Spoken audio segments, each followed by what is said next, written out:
அவர்களுடைய ஜனநாயகன் திரைப்படத்தோட audio launch அப்படிங்கிறது மலேசியாவில் இப்போ வந்து சிறப்பாக நடைபெற்று வருது. ஸோ இப்போ எல்லாருமே வந்து தான் பேச ஆரம்பிச்சிட்டாங்க. அந்த ஒரு வரிசையில் இப்போ நம்ம வந்து அட்லி என்ன பேசியிருக்காரு அப்படிங்கிறத வந்து பார்க்க போகிறோம். ஸோ அட்லி அவர்கள் நிறைய விஷயங்கள் வந்து தான் பேசியிருக்காரு. ஸோ அதில் நம்ம வந்து ரொம்ப இம்பார்ட்டண்ட்டான சில விஷயங்கள் தான் பேச போகிறோம். ஸோ என்ன தெளிவாக பேசினாருங்கிறத அடுத்து ஸ்பீச் வரும்போது நீங்கள் வந்து பார்த்து தான் தெரிஞ்சுக்கோங்க.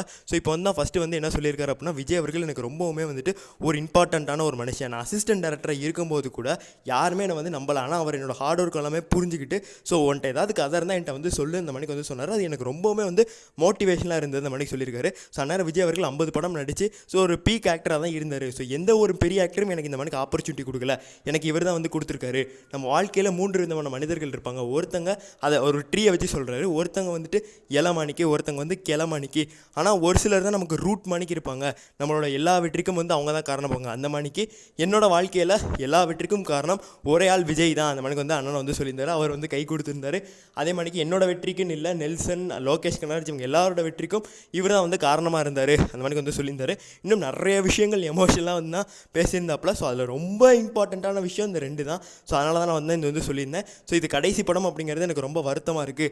அந்த மணிக்கு வேறு வந்து தான் அவர் வந்து ஷேர் பண்ணியிருந்தார். இது எல்லாருக்குமே இருக்கக்கூடியது தான். ஸோ கடைசியில் ரொம்ப எமோஷனலாக வந்து தான் பேசி விஜய் அவர்கள் அழ வச்சு இவர் வந்து தான் அழுது. ஸோ அதுவே ரொம்ப வந்துட்டு பார்த்தீங்கன்னா ஒரு மாணிக்கு வந்துட்டு மாறி இருக்கு போல். ஸோ அதுக்கப்புறமா வந்துட்டு விஜய் அவர்களே வந்துட்டு இவருக்கு ஆறுதல் தெரிவிக்கிற விதமாக வந்து கெட்டி பிடிச்சிட்டாரு. ஸோ 2 பேரும் வந்து பார்த்தீங்கன்னா கெட்டி பிடிச்சிக்கிட்டாங்க. ஸோ விஜய் அவர்கள் இவர் வந்துட்டு எவ்வளோ பெரிய ஃபேன், எங்கள் அண்ணனுக்கு நான் தான் பண்ணுவேன் அந்த மாதிரிலாம் பிகில் ஆடியன்ஸ் வந்து சொல்லியிருந்திருப்பார். ஸோ அவ்வளோ எமோஷனல். ஸோ அவர் வந்துட்டு இந்த மணிக்கு எமோஷன் வெளியேற்றும் போது உண்மையிலே ஒரு விஜய் ஃபேனாக உங்களுக்கு பயங்கர எமோஷனாக தான் இருக்கும்.